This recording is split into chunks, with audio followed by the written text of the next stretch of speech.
do it. I want you to change the way you think, and I want you to think like TV producers.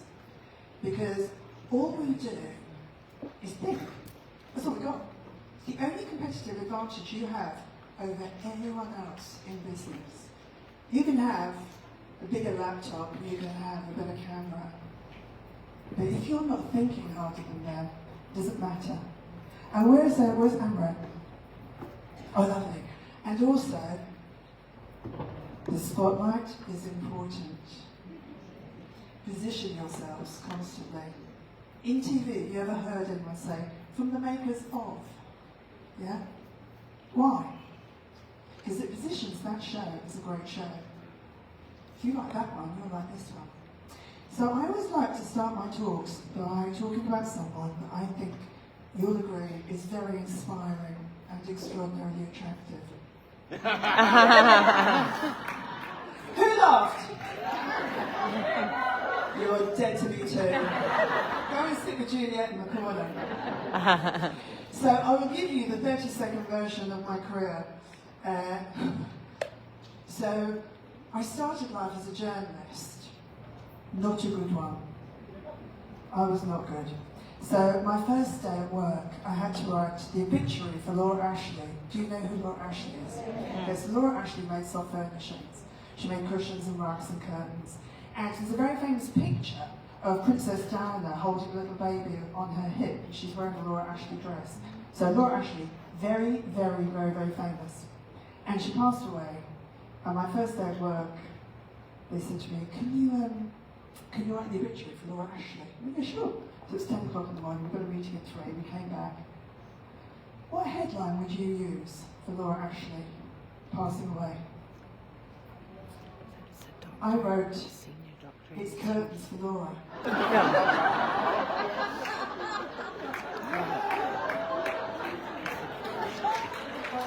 Which I thought was funny. But here's a hot tip. People weren't laughing at that one. But I have won awards for comedy. My friends would question how that happened, but I have won awards for being a comedy writer. But I did realise that day I was not cut out to be a journalist, and certainly not the person to get to write an obituary. Has anyone seen Absolutely Fabulous? Yes. So then I was a stylist in London, and Absolutely Fabulous was based on my agent. A woman called Lynn Franks, give her a Google. And it was just like Absolutely Fabulous, it genuinely was. We travelled the world first class, we went to parties all the time. And I wrote to people like Naomi Campbell and in all the supermodels. Naomi Campbell did her first ever job with me, and she was in her school uniform. And she was singularly the most beautiful creature I've ever seen in my life. She looked like a gazelle. And I saw her about 3 weeks later, and I said, how are you? And she went, oh yeah, good. She had an American accent. I don't know where that happened, because she came from Stretton in South London. And she was flying on Concorde to go to the States to do the shows. So she was singularly so utterly beautiful. Are there any Brits in the room? So then I went on to work on This Morning with Richard and Judy. Richard and Judy are like the King and Queen of England. They are very, very, very well known. And then I worked on a show called Big Breakfast. So I've done 5 series Big Brother. So has anyone seen Big Brother? Yeah, so I did the very controversial years. So do you remember the turkey slap? So if you don't know what a turkey slap is, I'm not telling you. Google it.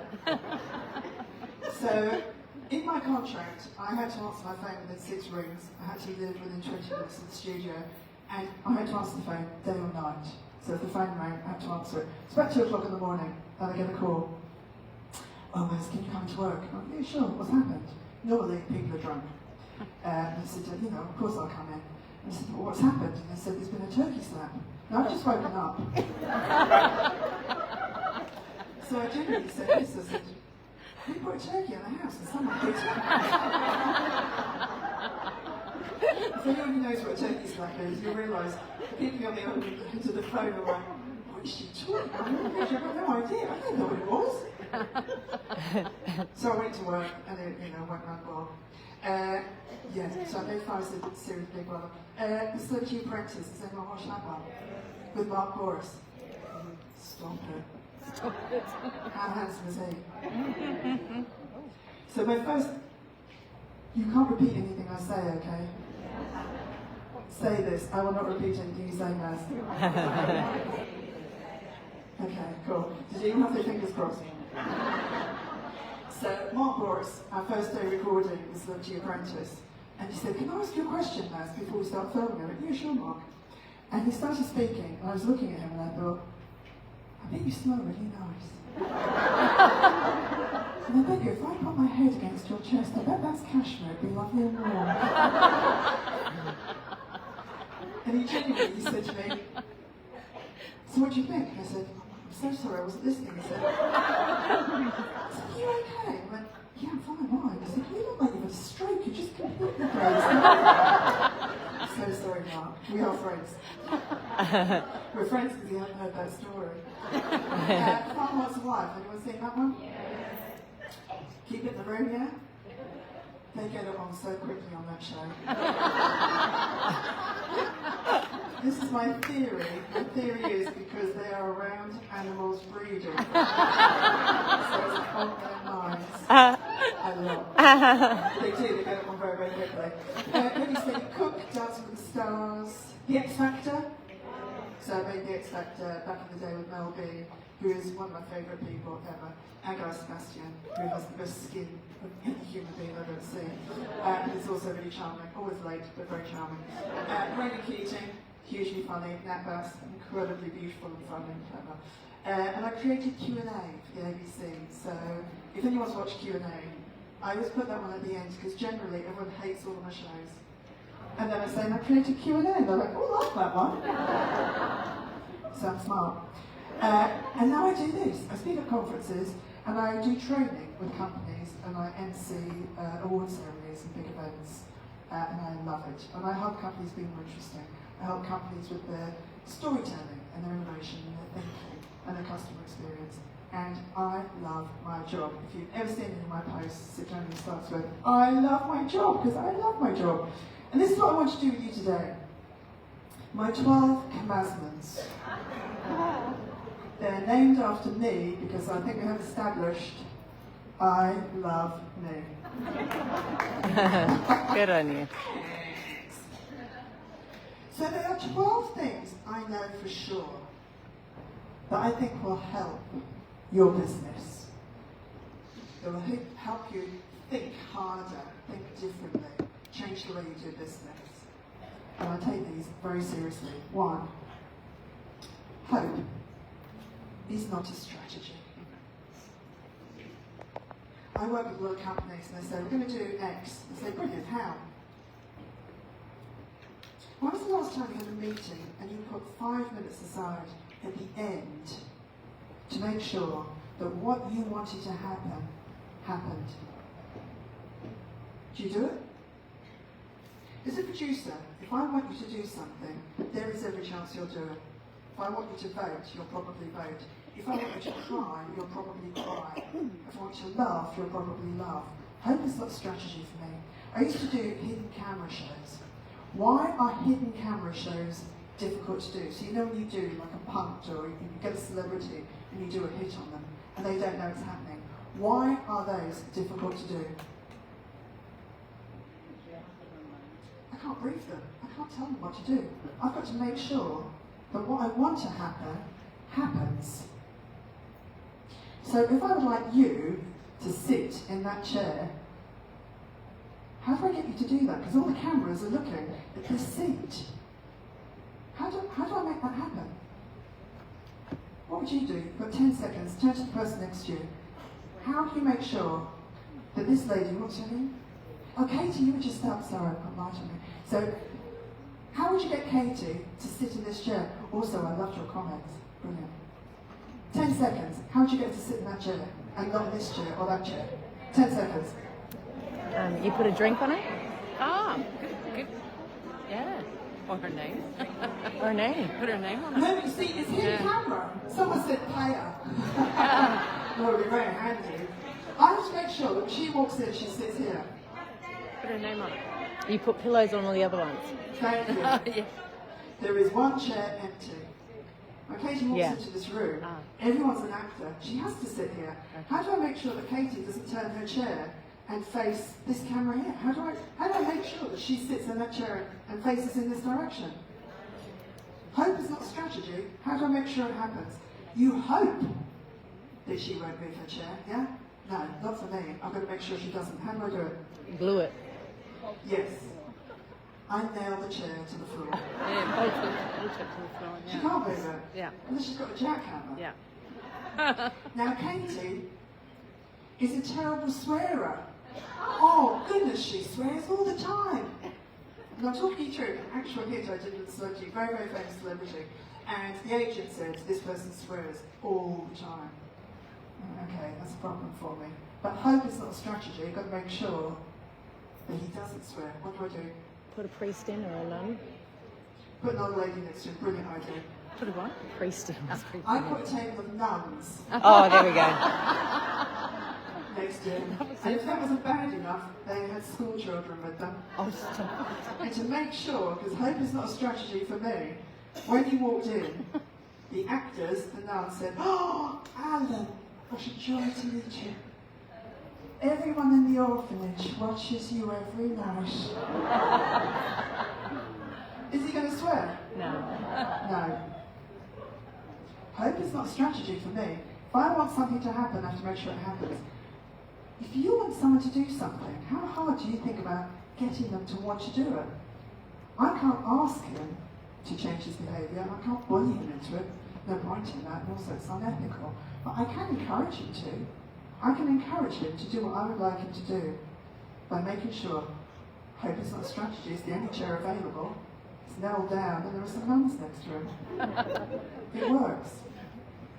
In everything you want to do, put 5 minutes aside and think, how do I make this happen? How do I think like a producer? How do I produce the situation so what I would like to happen happens? It's your job. 2, this is a brutal truth and it sounds like a terrible thing to say, it's the greatest gift I can give you. It is not my job to be interested in you. It's your job to be interesting. If I meet you at a conference and I say, what do you do? And you say something really dull. You've all done this. This is what I do. I say, oh, I'm going to go and get a coffee, but I will be right back.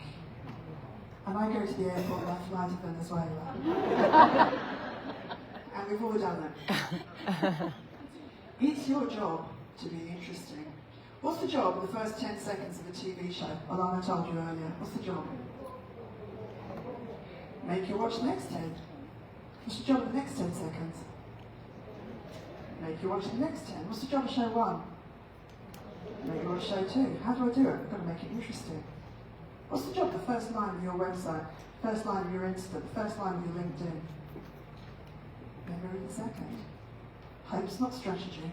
It has to be interesting. Have you ever had a meeting with someone and said this?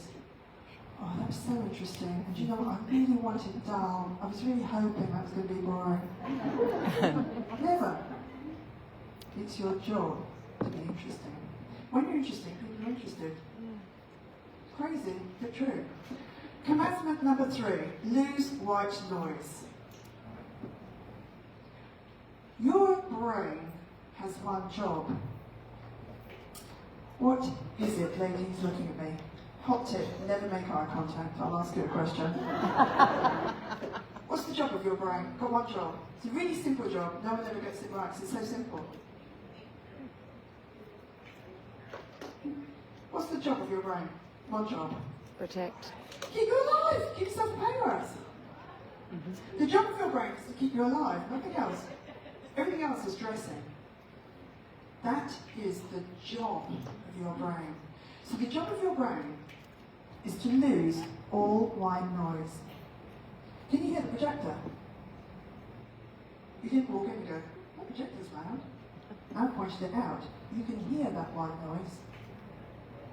The job of anyone sitting in a room with you, your customers, your clients, anyone who's thinking about buying your products, if you speak to them in white noise, do you know what their brain's going to do? Switch off. What's white noise in television? What have you heard on TV shows? Have you ever heard anyone say, I'm on a journey? Have you ever heard anyone say, it's not my time to go? I always say to them, 3 million people disagree. It's definitely your time to go. People on my mother would say, I don't think it's my time to go. And I go, 3 million Australians disagree with you. It's your time. Bye. I really want to win this. In a competition, of course you do.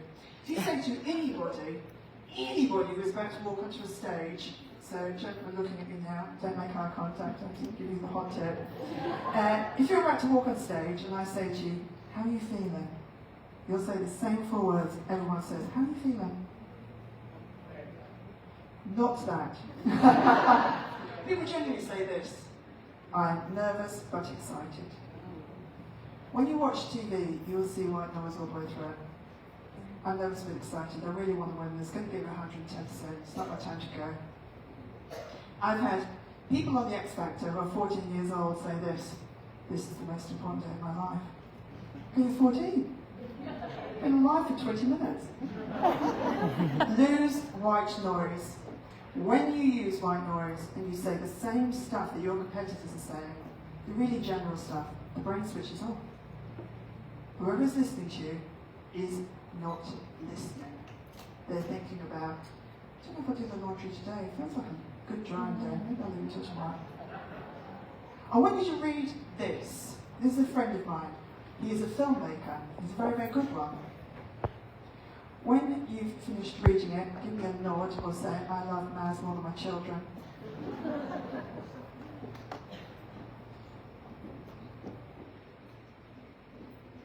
Have you read it? Oh, you haven't. You haven't missed anything. What do you remember? 20 years. 20 years experience doing what?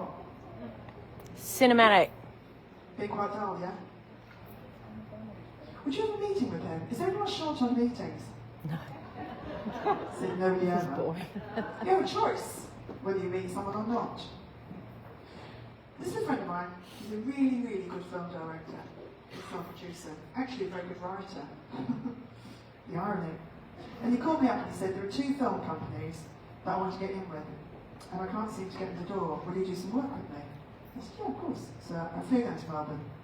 And I said, well, first thing, we'll go through your LinkedIn, because in our world, that's where you look, you put LinkedIn. And if it's interesting, you'll probably take the meeting. So I read that. I wanted to lose my eyesight. It just made me feel sad. I said, you have me so boring today. I'm not surprised you're not getting these meetings. So I said to him, okay, what have you done?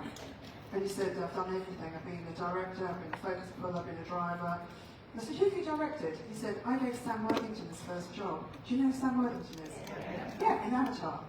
One of the highest rated movies of all time. This guy discovered him. He didn't tell you that, did he? He's like, white noise. Boris. I said, what else have you done? I've been a driver. I said, oh, that's interesting. Why would I be interested in drivers, given the shows that I've made? Because celebrities, yeah, forget their drivers have ears.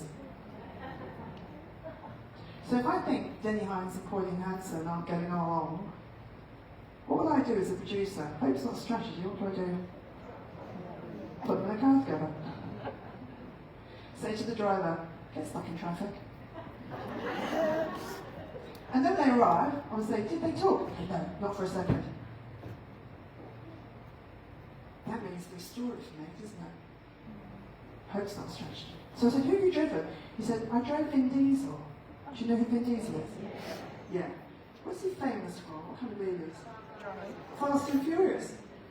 So he said, I can't really mention that I drove Vin Diesel because he fired me after a week. I said, what did he fire you for? Genuinely, he said this. Driving too fast. Seriously. Spat out my flat line. I cannot believe it. It's genius. I said, why are you making this movie? And he said, this is a movie about Kung Fu. Kung Fu was created by a very small woman. It uses your strength against you. It's clever. I want my daughter to have another hero. That makes you like him, doesn't it? What do you remember about the first version of my friend? Nothing. If there were a boring Olympics, he would be taking home gold. What do you remember about the second version, my friend? Yeah.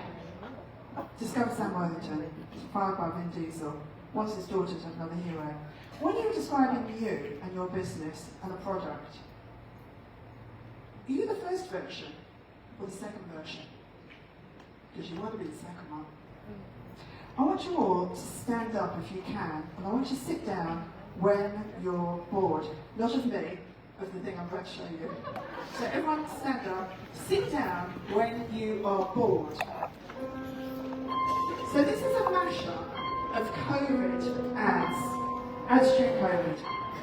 The biggest companies in the world, all starting the same way. Anyone interested? No. And then, for some reason, they're humming. And sad piano music. Cast your mind back to COVID. Did you want sad piano music?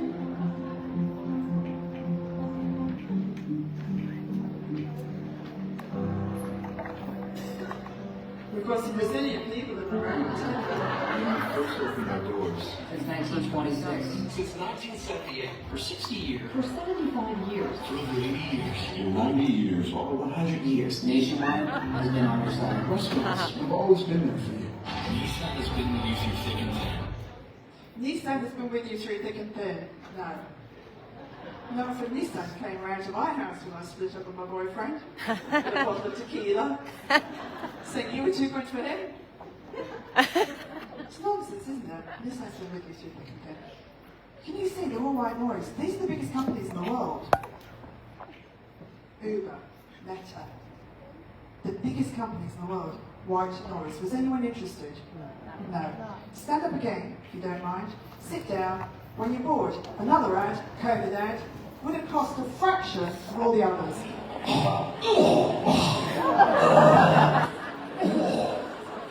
Yes. How was it? That's awful. The testicles. Testicles. The testicles. And I started out okay, but they go right in here. Nope. The testicles. Yes. The testicles. It's pretty weird out there, Stay safe, man.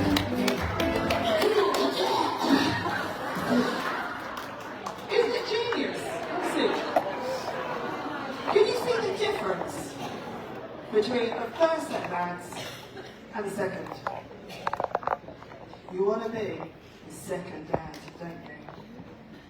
If you do what everyone else does, you do what do what everyone else is doing, you use white noise, no one is listening, nobody cares, nobody is engaging. My content has been watched 8 billion times, it's probably about 20 now, I counted about 10 years ago, let me just stopped. And I once broke X, deliberately, because I wanted to. I wanted them to sponsor an event, they didn't want to, so I broke it. Genuinely, and then they sponsored the event. I hope it's not strategy. I want something to happen, I'll make it happen. So, commandment number 4, do a boring audit of everything you do. Link up with someone here who is not your best friend. And when you are sending something out, show it to them. And the kindest thing you can do is to be brutal. So my friends, my really, really, really good friends, are furiously honest with me. I love honesty. I love Mel B. And I like people like Simon Cowell. I'm a big fan of Mel B. Because she can be really honest. They'll say, you know, how's your day? Your team were late. And it was annoying. Okay, well, I'll make sure it doesn't happen again. She didn't talk about this behind her back. She was really honest. We like it. So, do a boring audit. Everyone says these. Passionate. White noise.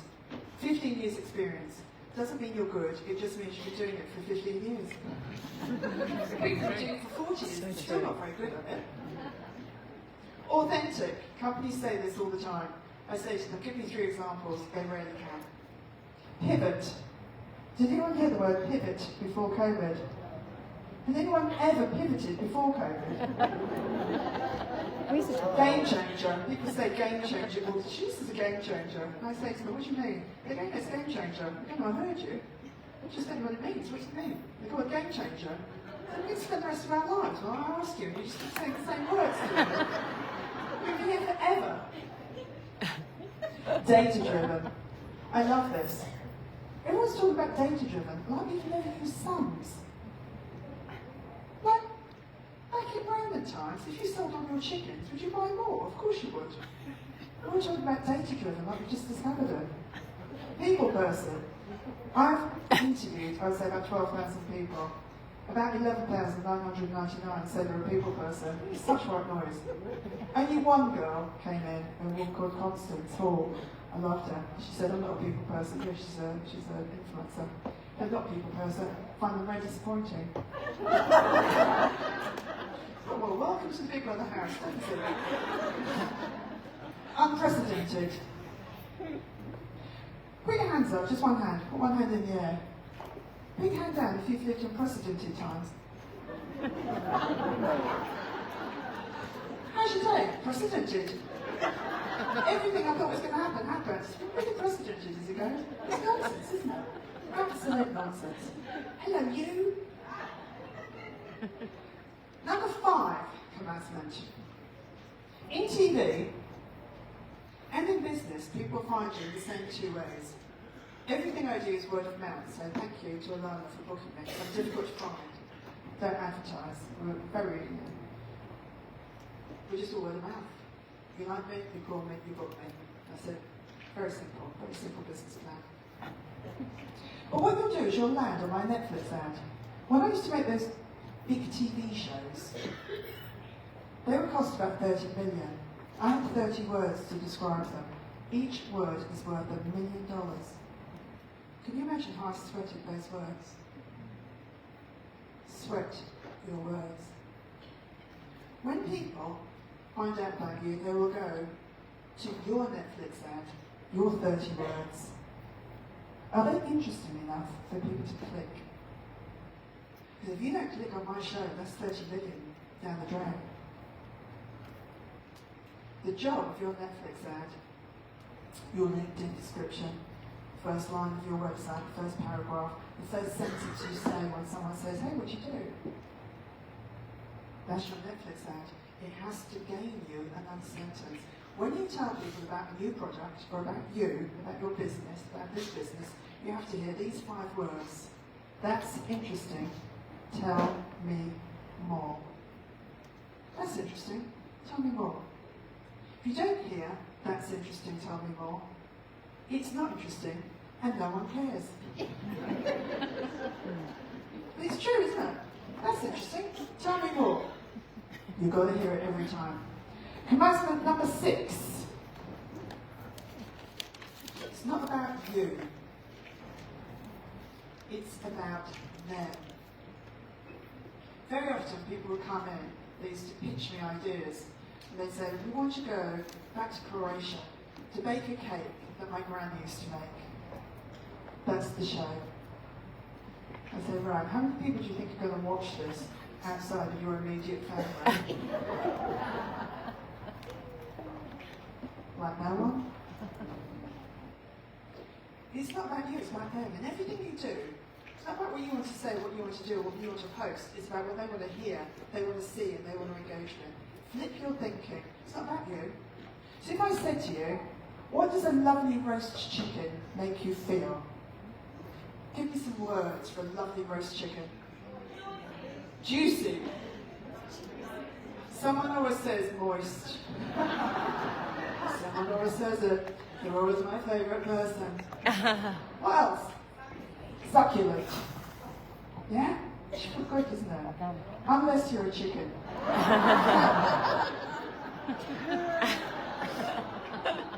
Uncle Alan! It's a chicken in the oven! You're right! Uncle Alan, we never liked him anyway. You've got to know your audience. The audience for Big Brother is a very different audience to Q&A. When you walk into a room, you're going for a meeting. they're holding a party, whatever it is that you're doing. What do you know about those people? Have you sweated them? Do you know everything you can about them? When I speak at events, I always come first thing in the morning. I'm going to meet everyone, love a chat. If I was sitting with you last night, the English Chancellor said, how come you're migraine? How come? So I want to know. I want to know what your problems are and how I can solve them. Know your audience. Know everything you can. It gives you power. It gives you the ability to know their problems and make sure that you are the person solving their problems. Number 7. Have a USP, a unique selling point. Why are you different to everybody else in the marketplace?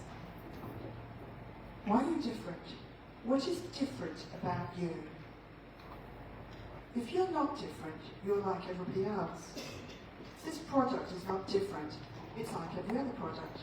I can throw a dart into the industry and hit anyone, do business with them, can't I? Turn to the person next to you. Tell them why you are different. Why are you unique?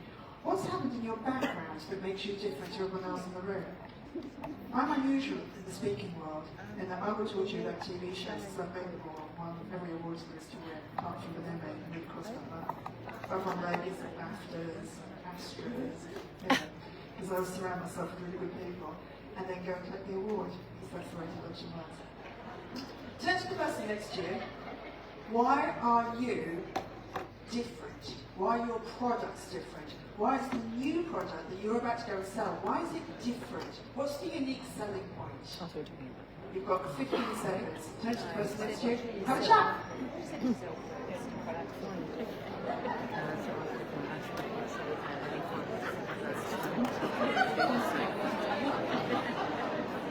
I'm different because I'm a lateral thinker and I can adapt my hat to any conversation.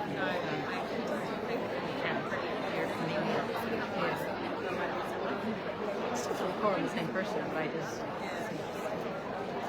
In everything you do, and every product, look for the unique selling point. There will be something that is different. So has anyone heard of the weakest link? Yeah. That was quite different, wasn't it? It's a quiz show. So I was at the BBC, and a very clever guy called Howard came to my office and he said, I've got this idea for a doctor. The guy was a doctor. And at the end of each quiz show, at the end of each round, you vote for the person you think is your greatest competition, could take you down, or is the person holding you back the weakest link? And we read it and we said, that's a good idea, it's different, strategic, different to the quiz shows in the marketplace. Yeah, I thought we'll buy that, so we bought it. And then we went to a meeting and we said, how can we make this really different? So before the weakest link, most game shows were like this, quiz shows. Come on down! Sally, come on down! Da, da, da, da. Whee! And at the end we would say, oh, you had a lovely day, haven't you?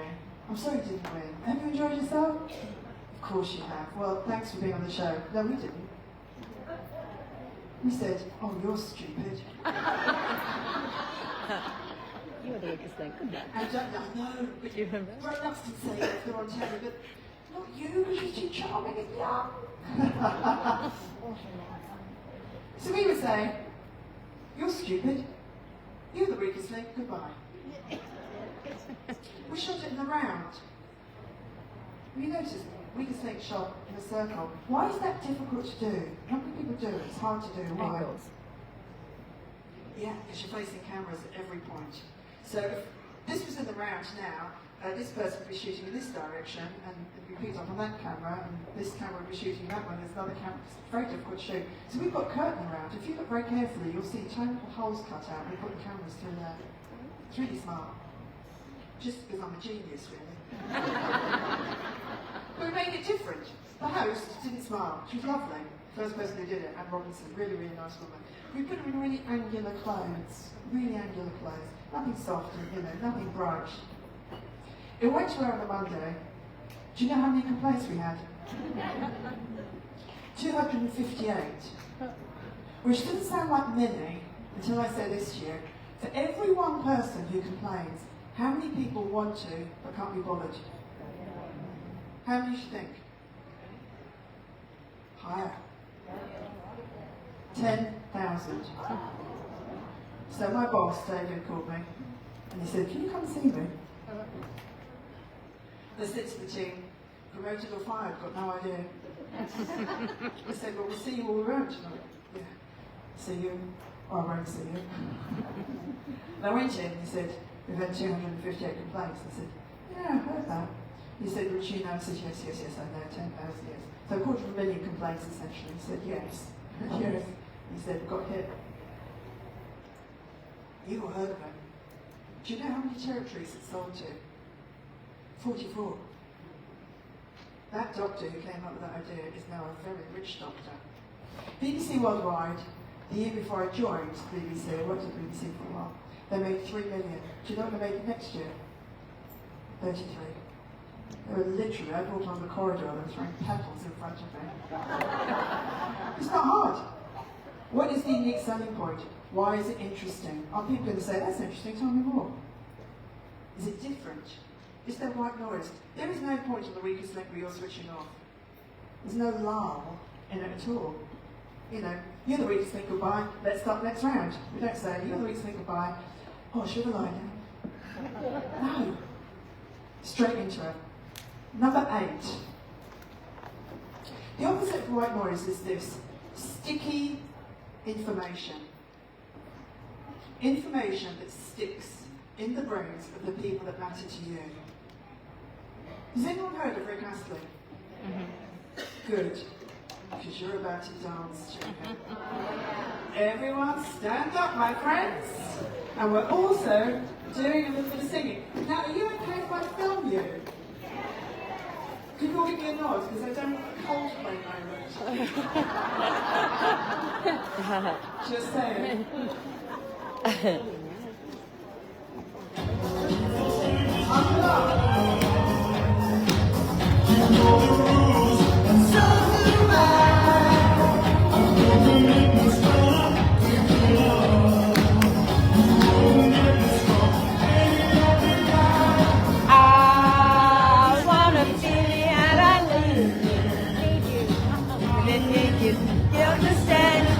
Gonna lift you up, never gonna let you down, never gonna down around and desert you, never gonna lift you, cry, say goodbye, gonna lie and hurt you, never gonna. I'd like you all to give yourselves a massive hand.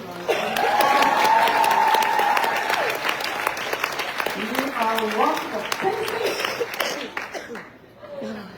Anyway, right. And that track is probably about, I'd say, 35 years old. Stick like Rick. You got them all. If I said to you there was an election less than 35 months ago, what did the lovely Anthony Albanese say?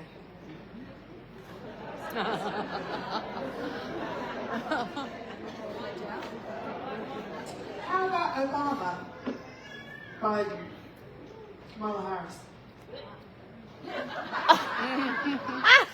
There's a lot of white noise going on, isn't there, in politics? There's a lot of white noise going on in business. You need to stick like Rick. When you leave the room, what do they remember?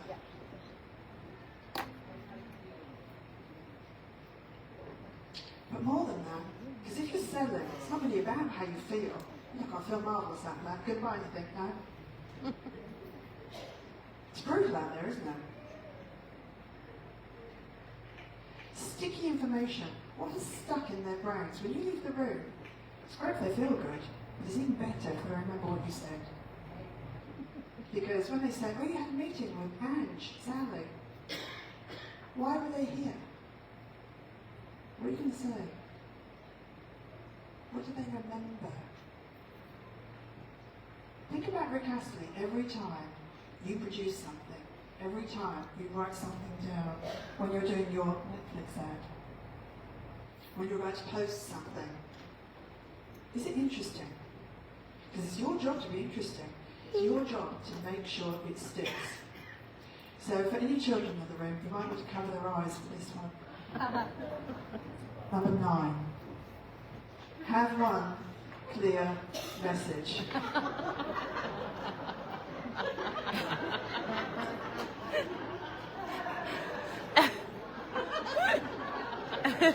What business do you think they're in? What's the one clear message for your business? What is the one clear message? What is the one thing that you say that people remember? What's that? Orgasm. Who said that? I'm going for a drink with you. You best friend. So I spoke at the Terry White Kmart conference a couple of years ago, and it was all about what's your one line, what's your one message. So when people say to you, what's your job, what do you say? And there's a guy there, and I went around the room and said, what do you do, what do you do, what do you do? And this guy said, I work in men's health. And I said, does anyone care? And I said, no, it's boring. It is. And it's terrible, because you're not hearing, that's interesting, tell me more, are you? I work in men's health. Don't care.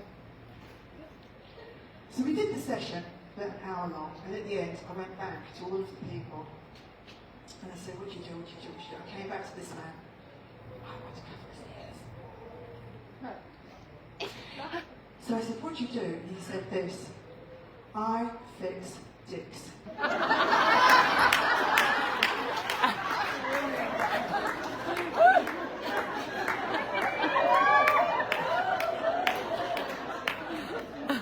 Is there anyone in this room who isn't saying, that's interesting, tell me more? No.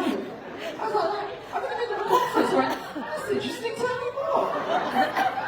He said these 2 lines, killer. He said, I save marriages, sometimes I save lives. I work in men's health, I fix.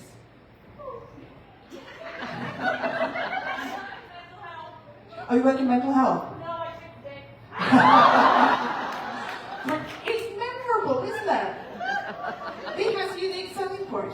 I bumped into him about 2 years later in New Zealand at another conference. He came up to me and he said, do you remember me?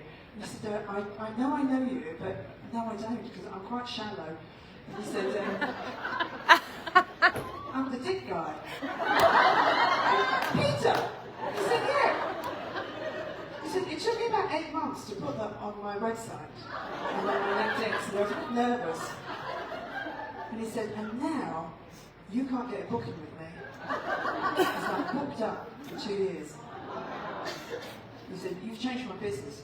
We got back to holidays. You know, it's just, my life has completely changed. And it's because of that session. When someone says to you, what do you do? What's your one clear message? When they ask you about a product, what's the one clear message? What's your version of I fix?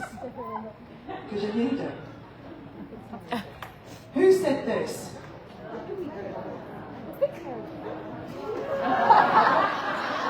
Uncle Donald, as I like to call him.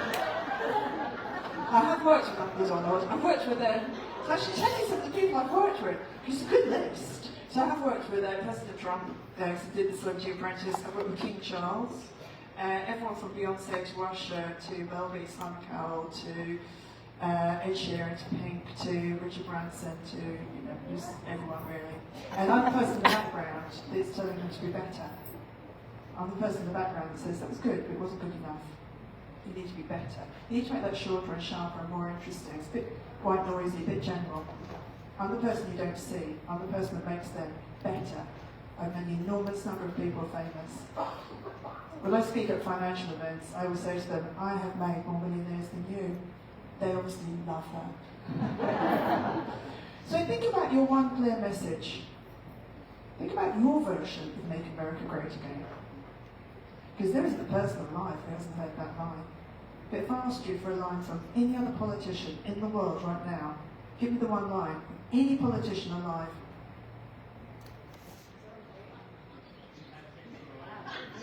But think about it. He's the only one you can remember. What's your one clear message that sticks? When you leave the room, what do they remember? Okay, number 10. Got 2 more to go. Number 10. Position yourself like Julius Caesar. So Julius Caesar is famous. Why? And it's not the salad.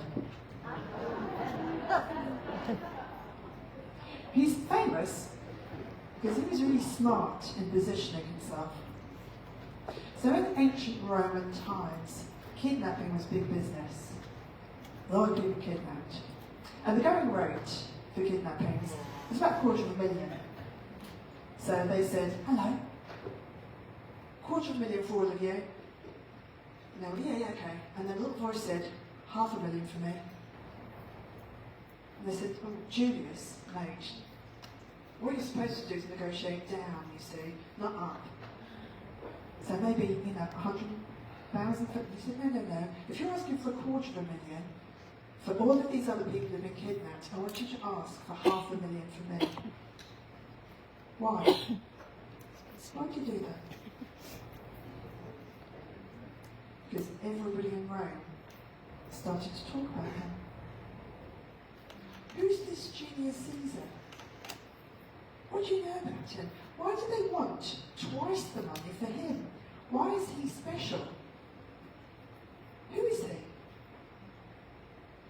He came back, Emperor of Rome, took over the world. He understood the power of positioning. How are you positioning Partner Co and you in your industry? How are you making sure that you're Julius Caesar? In every room you walk into, how do you give them confidence? So Alana said, my content's been watched 8 billion times. It's probably about 20 now. It gives you a degree of confidence. When I say to you, I've worked with people like President Trump and King Charles, it takes a degree of confidence to walk into a room with them, tell them what they're doing wrong, and have them trust me. Have them trust me enough to go, okay, Maz, yeah, I'll change that. That's a big deal. How are you positioning yourselves? Think about it today and work on that. Make sure you position yourselves in every room you walk into. Okay, 2 to go. Wear a white coat. What do I mean by that? So, if you're walking into a hospital to have an operation, God forbid, and you walk into the first room and there is a lady there wearing a bikini and smoking a pipe, and she says, you're here for the kidney? You go, no, the appendix. She says, oh, well, that's the appendix.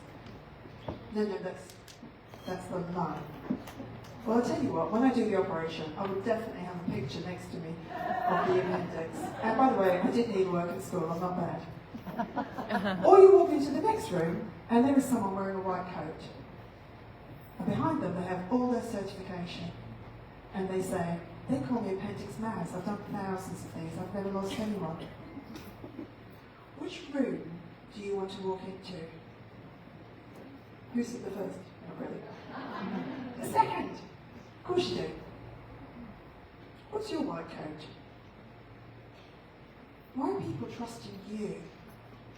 I said to you, I have to walk into rooms with people like Beyonce and Usher, Pink and Ed Sheeran, tell them what I would like them to do, to make sure the shows are incredible. They can't be white noise, they can't say the same thing they've said endlessly, because you're not going to watch it. I have to think differently.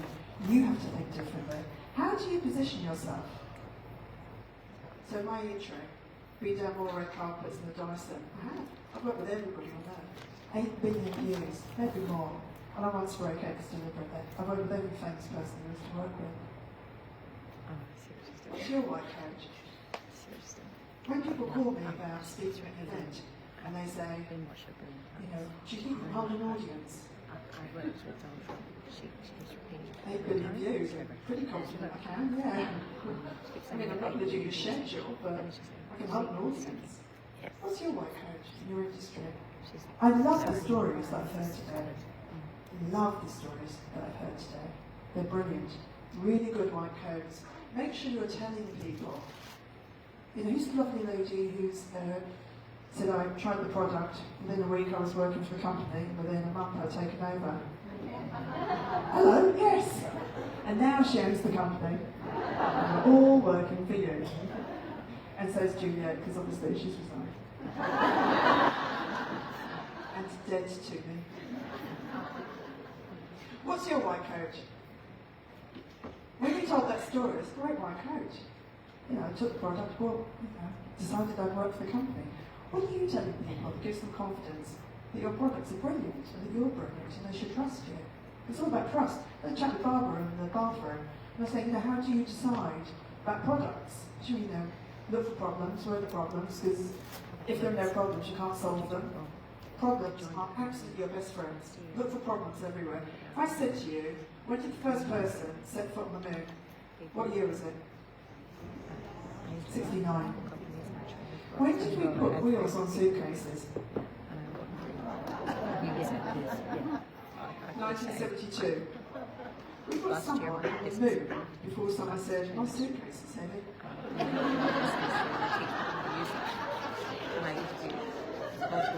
It's a mad thing, isn't it?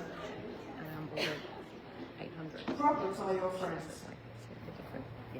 Wear your white coat. Before you go to every meeting, before you meet anyone, go to Farrelly, put your white coat on, feel like an expert.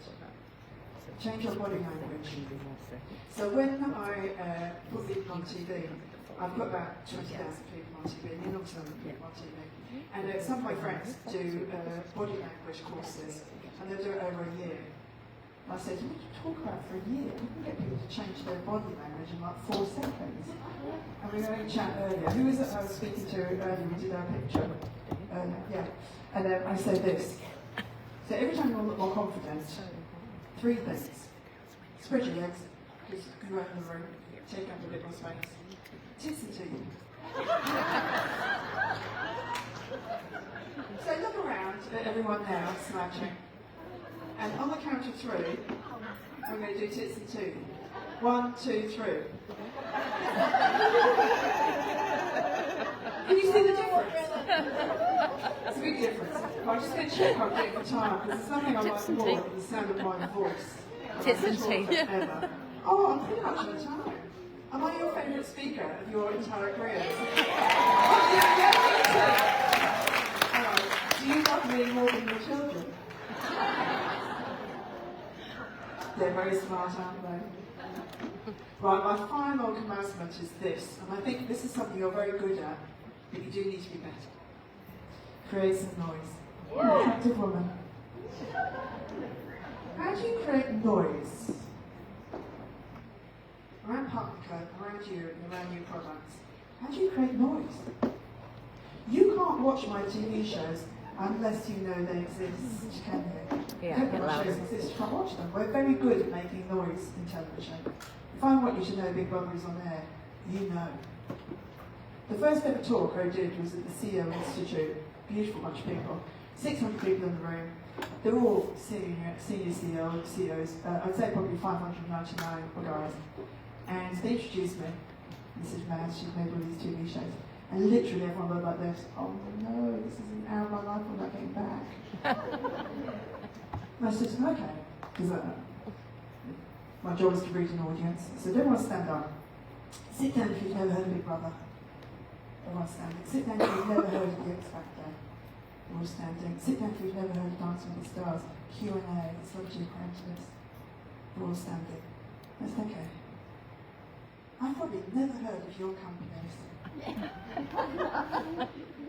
And yet you know every one of my products. By the way, the network would be 30 million, and I'll give them back probably about 400 million. Who's getting those returns? And suddenly they're like, oh, Ginger, she knows her stuff. Sit down, everyone. You're like that. Yeah, come on, talk. I know, because the colour of my hair. It's natural. Ish. Do you like it or not? Too much? Oh, you're my favourite. You're my favourite. So we've got to create noise. I want to show you a video of a guy who used to work for me. His name is Shed. I love him with all my heart and soul. He used to be a TV producer. He's now an inventor and an innovator and a speaker. He speaks at events. He's very good at creating noise around him. He created an app. And it went viral. Would have cost him practically nothing. Have a look at this.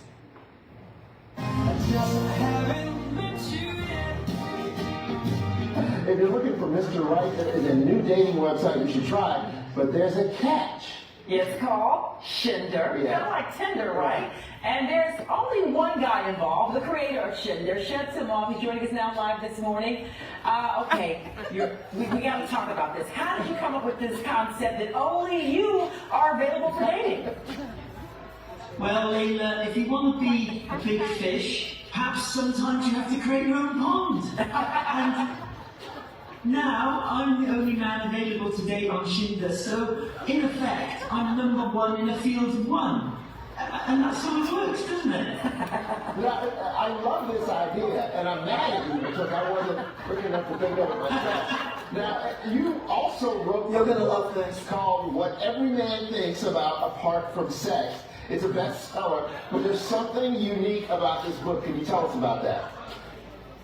Correct, Oliver. So this came about because I wanted a bestseller. And I'm sure you know that to sell, to be denoted as a bestseller, you have to sell 10,000 books.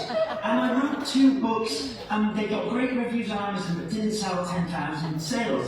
And in one of my careers, I make novelty gifts, and they were selling incredibly well, 1.5 million around the world. So I decided to combine the two, and I produced a book called What Every Man Thinks About Apart from Sex. And it's got 200 blank pages inside. And the most amazing thing is it's been translated into different languages. So this is the Croatian version. So what every man thinks about apart from sex. To the point. I'm a 9 times worldwide bestseller now, and it's taking me by surprise. He's a 9 times. Oh, bestseller. He's in the Guinness Book of Records. Has anyone ever heard the term drink responsibly? Yeah. So Shed created a beer called Responsibly. So every time when it said drink responsibly, he's like, great, please do. Genius, isn't it? I want you to join up in little groups today and have a think about how you can make noise around you as a company, as a partnership, and as individuals, and around your products. Have a strategy. How do you create noise? He's really good at it. When you've got a new product coming out, how do you create a noise around it? Because if you post something that says, got a new product, care factor, low. How do you think differently? How do you stick like Rick? What's your unique selling point? What's sticky about you? Why are you interesting? So let all the women laugh. Oh! Rick, please all stand up. We have Rick here. We must sit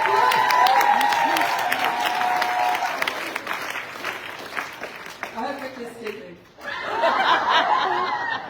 Well, my time with you is that I would love to take a selfie with you. I don't have to do a video because it's such a large room. Are you okay if I take a selfie with you? Is anyone in witness protection?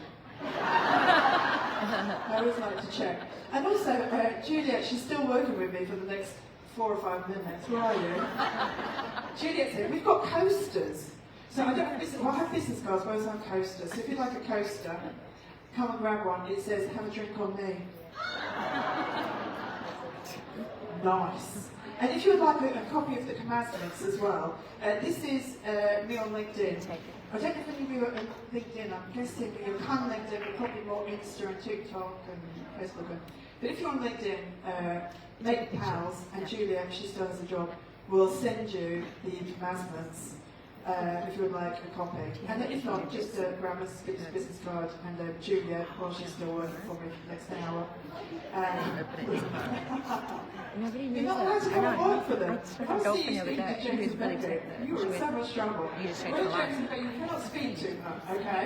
So we all rugby tap with all Juliet to see her own problem. Cool. I'm doing I a know. video. He's doing it. of And you, and then if you don't stand up, that'd be great. I discovered about 3 months ago when I'm an idiot. And what you're going to do is tits and teeth, yeah? Tits and teeth. What are we doing? Baby, how you feeling? Because what I'll do is we'll start on this side and we'll just all say partner code, okay? So tits and teeth. And then you're going to shout out partner code. You're going to throw your hands in the air while we do it, yeah? Should we do a rehearsal? I'm going to record the rehearsal. Always record your rehearsal just in case it's better than the real thing. And sometimes, genuinely, the first one will work, and when we're on take 35 with someone, I think, oh my god, my hair's growing. My Botox is wearing off. Okay, so in 3, 2, 1. Tits.